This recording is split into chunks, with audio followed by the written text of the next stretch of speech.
The so-called Indo-Chinese Border War had begun. The conflict was sparked by a territorial dispute. The two countries failed to agree on two regions between India and Tibet. Negotiations repeatedly reached a deadlock, leaving armed confrontation as the only remaining path to resolution. A key role in this war was played by the Indian Intelligence Bureau. More precisely, by its inaction. New Delhi lost to Beijing and had to give up its claim to the disputed regions. From that moment on, new agency was needed to monitor the former British colony. The conflict with China at that time was deeply desperate. India's leaders asked the US for a fighter squadron and radar support. New Delhi also requested American pilots for the aircraft. Washington declined these requests, fearing a potential response from China. However, the US did provide non-military assistance. Thus, in the year 1968, RAW was born, the Research and Analysis Wing, India's foreign intelligence agency. The new body had two primary objectives. The first was to counter the influence of China on Indian territory. The second, and most important, was to confront India's main strategic rival, Pakistan. RAW agents used all means to stop weapon flows to their neighbor from the US, Europe and China. They effectively worked to push Islamabad back, repeatedly blocking its path. Both countries gained independence at the same time, and from that moment, tensions over Kashmir erupted. These tensions soon escalated into a series of wars. The strain between them remains. China has long been considered a strategic adversary, but Pakistan has always been, and continues to be, India's principal strategic enemy. In its early days, RAW was merely a wing of the Intelligence Bureau, with a staff of only 250 people. But everything began to change in the 1970s, thanks to one man, Rameshwar Nath Kaur. He was the agency's first director, and under his leadership, the intelligence service revealed its full potential. For example, it was under his initiative that India developed its first aerial reconnaissance capabilities. India began monitoring information related to both China and Pakistan. As a result, the agency gained funding and grew its staff. The number of agents then and now remains unknown. One theory claims the CIA and Mossad helped create RAW. India's approach to information, transparency, is the same, non-existent. Everything known about the agency comes solely from the words of its directors or agents themselves. In general, such agencies aim to keep their operations secret. There are several reasons for this, particularly between India and Pakistan. Two rivals for whom declassifying intelligence offers no advantage. RAW hasn't declassified any documents in over 50 years. And those agents who attempted to do so were immediately brought to trial. Public discussion of the agency began only after 2018, when ex-ISI officer Durrani and Indian official Julat co-wrote The Spy Chronicles. As the budget grew, so did the need for more recruits. Initially, candidates came from police or military ranks. Later, the agency started recruiting top Indian university graduates. However, this approach backfired, leading to nepotism based on personal ties. To select the most qualified, a special training school was set up with multi-stage evaluations. For example, the current stages of training look like this. The first level covers economics, arts, and communication skills. Proficiency in these areas may prove essential in the field. The second stage involves advanced training. Trainees face combat-like conditions, learning undercover work, survival, resisting interrogation and mission planning. The final stage is the refinement of the agent. Here, they train in martial arts and espionage gadgets. RAW was modeled after the structure of the American Central Intelligence Agency. Accordingly, the Americans trained all these Indians. Since the 1990s, it has become standard practice for the appointed director of RAW to undergo training abroad before assuming the position. Initially, this training took place in the United States of America. Today, it is conducted in Israel. The agency's budget remains entirely classified. When RAW was established in 1968, its budget was about $4.05 to $5 million. Today, that figure is estimated to range between $100 million and $400 million. RAW first proved effective in control and coordination during the Bangladesh Liberation War on May 26, 1971. In East Pakistan, a 10,000-strong Bengali militia had formed, pushing for independence. In Islamabad, the government approved Operation Searchlight. Plan aimed at eliminating all civilian, military, cultural, and political figures who supported independence or the Bengali militia. The Pakistani army crushed the uprising with little resistance. War had begun. 10 million people fled to India in search of refuge. Meanwhile, a liberation movement known as Mukti Bahini was forming within the country. They fiercely resisted Pakistani forces, further fueling Islamabad's hostility. By late 1971, the Pakistani army had killed between 200,000 and 3 million Bengalis. Refugee numbers kept rising, straining New Delhi financially. At that time, Prime Minister Indira Gandhi devised a plan. To reduce Bengali refugees in India, intelligence could coordinate guerrilla efforts inside Bangladesh. The conflict between West and East Pakistan led the Pakistani army and intelligence to commit genocide against Bengalis. Entire cities and villages were burned, women and children were killed, and Bengalis were targeted as an ethnic group in an attempt to erase them as a nation. RAW recognized a unique opportunity to weaken Pakistan's position not only in the region but also within its own borders.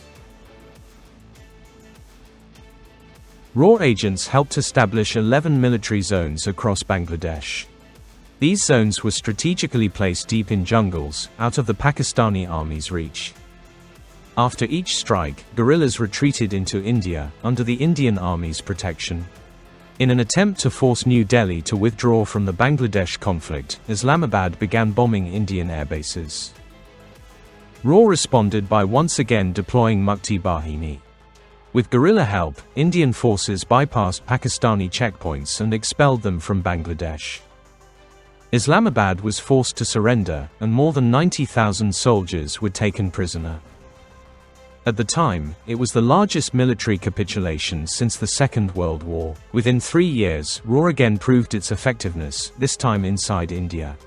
India had started developing nuclear weapons. The program was launched for two primary reasons: the threat posed by Pakistan and the ongoing hostility with China.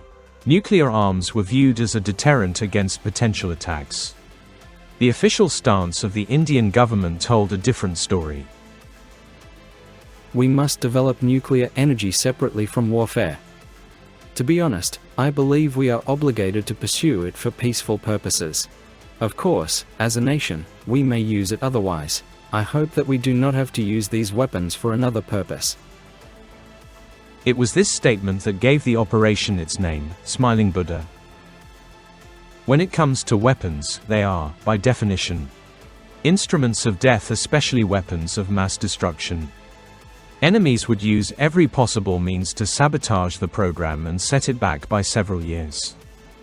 Thus, the intelligence service's main task was to keep the nuclear project completely secret. Indian agents kept even top officials unaware of the planned tests. This was the agency's first involvement in India's internal affairs. And the decision proved to be a winning one. On the 18th of May, 1974, India successfully detonated a nuclear bomb. The rest of the countries learned about the test after the fact. The rest of the world learned about the test only after it had already taken place. India's nuclear weapons program was so secretive that when they conducted an underground test in 1974, Pakistan's Prime Minister Zulfikar Ali Bhutto found out from the newspapers. In fact, no one knew that India was building a nuclear bomb, where it was being developed, or what its yield would be. 2 years later, a nearly identical scenario unfolded. Indian agents once again outmaneuvered the world. To hide the test site, they tracked enemy satellites and moved the detonation to a blind zone. The world only learned of the second explosion after the fact. In 1983, Mauritian Prime Minister Amrit Jugnauth visited Indira Gandhi in New Delhi to seek help. He'd learned his political rivals were plotting a military coup. His only ally was India. Gandhi assured him of her support. Helping a neighbor would also strengthen ties between the two nations. The Indian Army and Navy was swiftly ordered to prepare for Operation Laldora. However, internal disputes and bureaucracy delayed the decision on mission leadership. As a result, Indira Gandhi assigned RAW and its director to take charge. There was no military intervention. The head of the agency resolved the crisis through negotiation. Jugnauth had earlier ended the Mauritian Labour Party's long rule to become Prime Minister. He soon proved to be a reliable ally of India. However, some politicians strongly opposed this alliance. A coup would have radically shifted Mauritius's political direction. As a result, New Delhi risked losing its strategic foothold in the Indian Ocean. In Mauritius, more than half the population is Hindu. Creoles and Muslims are considered minorities. If a pro-Soviet rival had taken power, Hindus might have become refugees. The RAW director's plan was simple: earn political factions' trust and promote the alliance's benefits. In doing so, Mauritius would gain a stable and friendly leader, while India would secure its influence in the Indian Ocean. In the end, everyone would benefit. And he succeeded. He managed to negotiate and prevent the coup. Pakistan continued its attacks on India even on neutral ground. Islamabad aimed for the Siachen Glacier, a disputed, undividable territory. In 1984, Indian intelligence warned the military of Pakistan's plan to seize the glacier summit. A counter-operation was launched immediately, Operation Meghdoot. Indian forces acted preemptively, ascended the glacier, secured key positions and successfully repelled the Pakistani assault. Thanks to the coordinated and effective work of RAW operatives, India retained control over the territory. The Siachen Glacier holds little direct strategic value. It simply separates Central Asia from the Indian subcontinent, respectively, separates Pakistan from China. There is a conflict, and silence is impossible. Indians ascended first, so Pakistanis couldn't climb, and Indians couldn't descend. The deaths were due to weather conditions, not New Delhi's special services. The Golden Temple is the holiest shrine of the Sikh religious movement. Intelligence reported that a Sikh militant group seeking Punjab's independence had set up headquarters in the temple. Led by Jarnail Singh Bhindranwale, they were preparing a full-scale assault on Hindus. Without delay, Prime Minister Indira Gandhi ordered the launch of Operation Blue Star, the bloodiest operation in the history of the state. Our actions targeted neither Sikhs, their religion, nor the Golden Temple. We targeted a small group composed not only of Sikhs that had exploited a sacred place for its own purposes. They were our objective. The assault began on June 1st, a key Sikh religious holiday. 500 militants, thousands of worshippers were also inside the temple. Intelligence predicted the battle, estimated troops and gear, and the assault began. The temple was bombarded with grenades, tank fire and machine guns. The terrorists and their leader were eliminated, but 2,000 to 4,000 civilians also died. Right after the operation, intelligence warned Indira Gandhi of possible retaliation and advised removing Sikhs from her inner circle. She refused. 6 months later, her own bodyguards assassinated her. They were Sikhs. She was shot with 30 bullets. It began when RAW agents gave Gandhi inaccurate data about her support in Punjab. When the chance came to suppress the Sikh movement, she launched Operation Blue Star. This led to mass killings for one reason alone: RAW failed to accurately assess the strength and number of Bhindranwale supporters. In the end, Indira Gandhi paid a heavy price for her decision. Following Gandhi's death, assassinations, protests, and violent clashes between Hindus and Sikhs only intensified. Residents of the capital Mail woke up to loud cannon shots. One day in the life of the city turned into a bloody massacre. It began when 2 local businessmen paid heavily to hire Sri Lankan mercenaries to overthrow President Game. Over 100 armed militants, calling themselves the Liberation Tigers of Tamil Eelam, arrived in the capital on 2 ships. Along the way, they took over all government buildings and institutions. After seizing control, the Tigers split into 2 groups. One moved to capture the Deputy Minister of Defense and the Speaker of Parliament, the other attacked the presidential palace. Upon learning of the coup in the Maldives, India first reached out to the United States and the United Kingdom to ask whether their international partners would object to Indian intervention. Both gave their approval, recognizing that although it was a small, localized conflict, it carried the potential for serious consequences. Had the Liberation Tigers of Tamil Eelam seized control of the island nation, it would have posed a significant threat both strategically and tactically. President Gayam escaped the residence through a back exit. After contacting India, he was told 1,600 Indian troops were being deployed to help. Began Operation Cactus. In this situation, intelligence services performed an exceptional task. The Indian military lacked maps and had little knowledge of the government layout. Not to mention the militants' unknown weaponry. RAW agents identified the weapons, mapped military routes, and located the insurgents' headquarters. One commando group expelled the mercenaries from the capital, while another, with the Indian Navy, attacked their headquarters on a cargo ship in Males Harbour. Indian frigates surrounded the vessel and captured the militants. Operation Cactus became one of the swiftest intelligence operations in the history of global espionage. It was completed in just 12 hours. The Liberation Tigers of Tamil Eelam simply could not imagine that in such a short time, another foreign power could send someone, gather minimal army units to oppose them. In the 1990s, RAW agents led a successful operation, the overthrow of Nepal's monarchy, without foreseeing its long-term consequences. With the help of a coalition of political parties, the intelligence agency paved the way for democracy. It began with India's support for a popular movement opposing the monarchical system. A diplomatic phase followed, but all attempts to influence the king ended in deadlock. The monarch refused to yield to promises or provocations. To avoid Indian influence, the King of Nepal turned to China for support. That was when New Delhi activated RAW. The agency's director deployed his best spy to Nepal. RAW had never entrusted such a mission to a single operative. It was a bold and risky move. RAW began by negotiating with Pushpa Kamal Dahal, the leader of the Maoist movement. His party also supported democracy, but lacked the strength to act alone.